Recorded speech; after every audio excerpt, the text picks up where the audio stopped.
by the way, as a marketer, all of marketing is communication, all of conversion is communication. If you can learn how to effectively communicate your ideas and thoughts, you will be able to effectively sell. And you can practice communication in your relationships, right?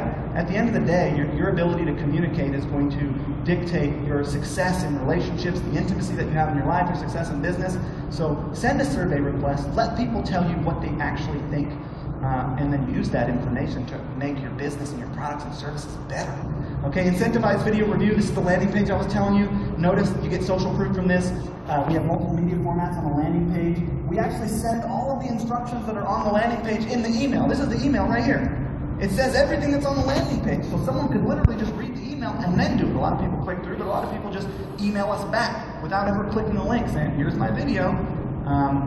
So that's a post-purchase automation sequence that you can use in your business to generate assets that you can use for conversion and also repeat business from your customers. What I'm talking about just right now is generating repeat business.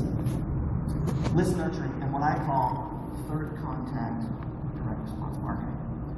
Something we've been doing for many, many years in the boom business because again, well, I'll tell you in a second about that. So all of my businesses, I'll actually tell you about it right now. I didn't know when this slide was coming.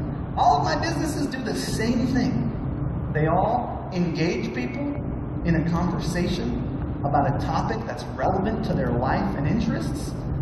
They then request that they join whatever kind of club I've got, a Facebook like, an email, or whatever, and then they make them offers, and then they do the same thing over again.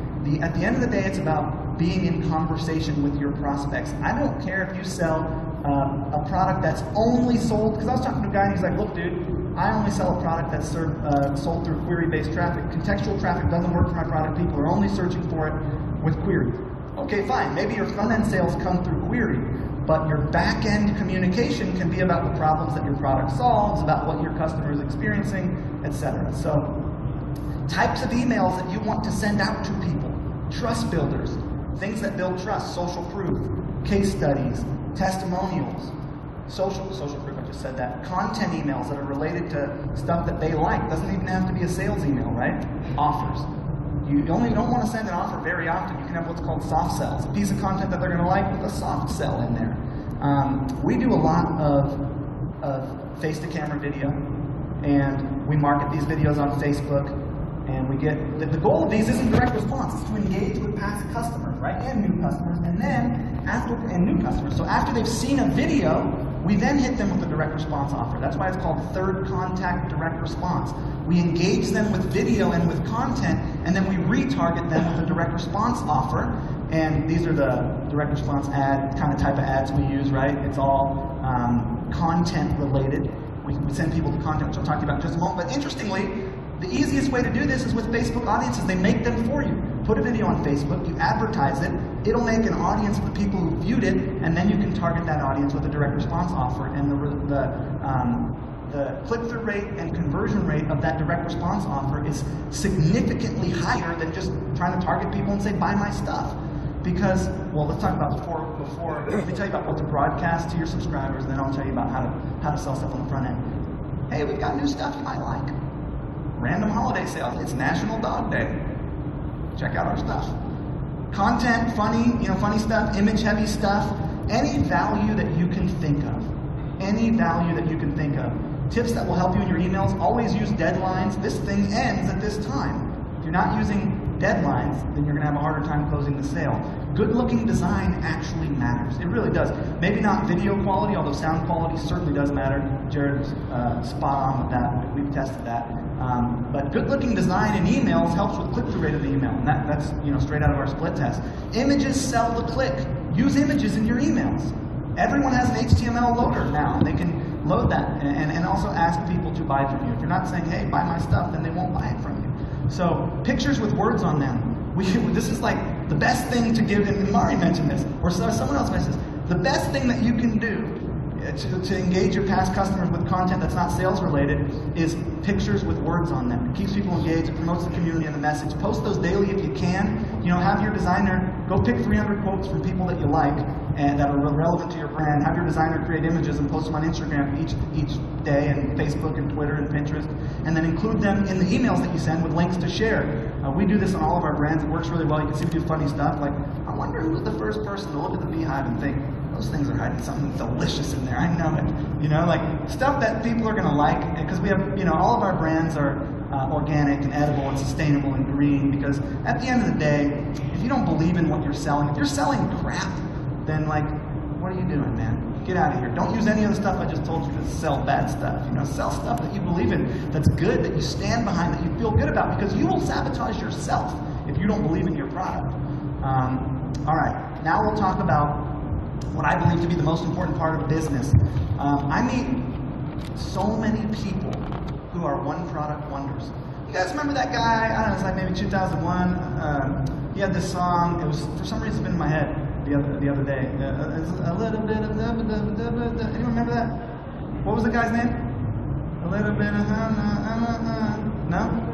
Lou Bega. That's right. This dude had like a hit, man, and then he was gone. You don't want to be a one-product wonder. The cross-sell is queen. It's not king because we're erasing chauvinism in our language right now. Cross-sell is queen. So you've got to have an ascension path. You've got to have multiple things, multiple offers to make to customers. And you have to make them offers based on what they purchase. And that's what I'm going to tell you about right now. Dynamic and behavioral cross-selling and upselling. And what this does for you, so the reason why I'm able to do so well in my business is because I understand this concept. If I go out and spend $40 to acquire a sale, I'm going to make $100 or $150 on that customer because I understand how to engage them in a conversation and cross-sell and upsell them onto related products that they might like based on what they purchased. Because if you can only, like let's say your average order value is like $50 and your profit's $35, you can only afford to spend $35 to acquire a customer if you don't have an additional offer or an ascension plan. And I can afford to spend $100 because I make $150, you know what I mean? So the more that you can engage people and make additional offers, the more you can spend on marketing. We do not chase our prospects anymore. We don't send people to straight offers. We don't go from a Facebook ad or a Pinterest ad or an Instagram ad or a Google display ad. We spend hundreds of thousands of dollars a month on direct response advertising. Probably about half of it on Google and Facebook, 40% on, half of it on Facebook and Instagram, 40% on Google Display Network, about 10% on Pinterest. I think we're getting Pinterest up to like $3 or $4 grand a day, so we're getting pretty big there. But the way we used to do it back in the day is we'd be like, hey, buy our stuff. And that was cool, you know, and that worked for a while, but that's the old model. Now what you want to do, that's the old, you know, you suck, give me money strategy. You're broken, we got a solution. No, not good. What you want to do is let people chase you. You want to reverse the frame, as they say in NLP, which is, so normally it's like, hey, buy my stuff. Now what we do is we send them to a piece of content that engages them in a conversation about a topic that they're interested in. The content also relates to a problem that our product solves, and then alludes to a solution, which is our product. And then they click through from the content to go look at our product. If you sell SaaS, this is a case study. If you sell physical products, it's a listicle, like what we do. But the difference here is now they're chasing your offer. They went from a piece of content and said, oh, I want to look at this solution, instead of you being like, buy my stuff. I call it the Dipsy Doodle and the Don Dowler. So here's what it is, okay? It's called the Dipsy Doodle. What is it? You got to do it like this now. Come on, guys. We're here for 15 more minutes. You're going to be hammered. Let's just, one more time. There you go. All right, so here's what it is. Traffic source. We use Facebook, Pinterest, Instagram, Google Display Network to a pre-sale engagement page. I'm going to teach you how to write these things. Then they go through to a sales page, then to a checkout sequence, and then to a post-purchase automation and follow-up. Now, it starts with traffic, goes to an article. Notice there's not even a click-through rate above the fold on most browsers. And everyone would tell you, your advertising is going to bomb if there's no click-through rate above the fold.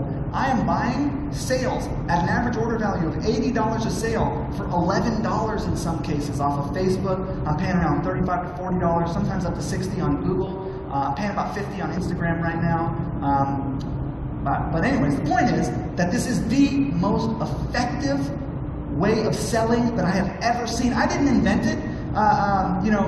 Soap operas were invented by Johnson & Johnson and Dove and Procter & Gamble to engage their community that they were communicating with, which was stay-at-home housewives, with content and then put product placements in there. Red Bull had a guy jump from outer space to sell you a beverage. You know, American Idol is a giant piece of content designed to sell you a record. The Biggest Loser, you ever notice they keep selling those turkeys in every commercial? So content marketing, engaging someone with a piece of content that they are interested in, and then making them an offer has been around forever. I'm just doing it online.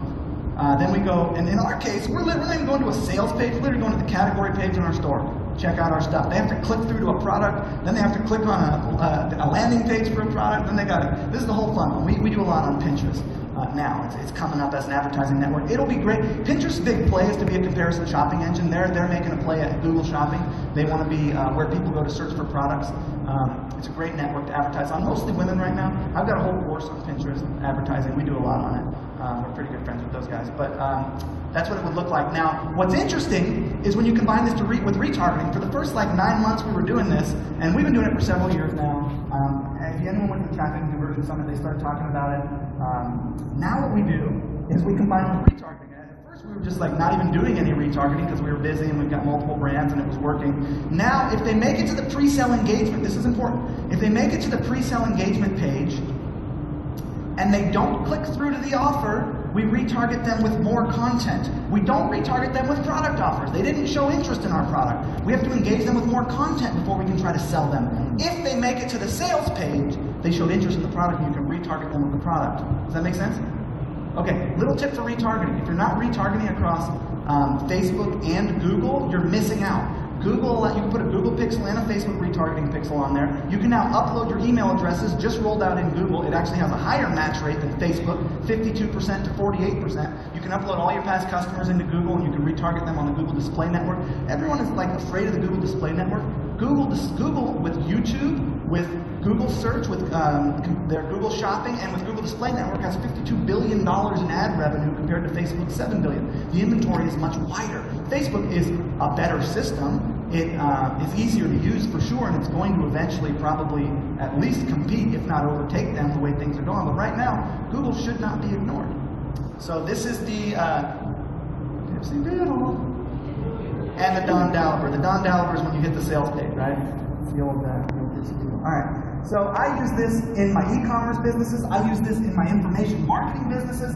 This is a pre-sale engagement article that led to a webinar opt-in that sold our Pinterest course. We advertised only this pre-sale page. We didn't advertise the webinar. We just advertised the heck out of the pre-sale page. It got shared. People engaged with it. There was hundreds of comments on it. We got all these webinar subscribers. By the time they got on the webinar, they were pre-sold on the content we were going to be pitching them on, and we sold $500,000 worth of that product on that webinar. So this works for any type of business. You've got to be advertising content. Now, how do you do that?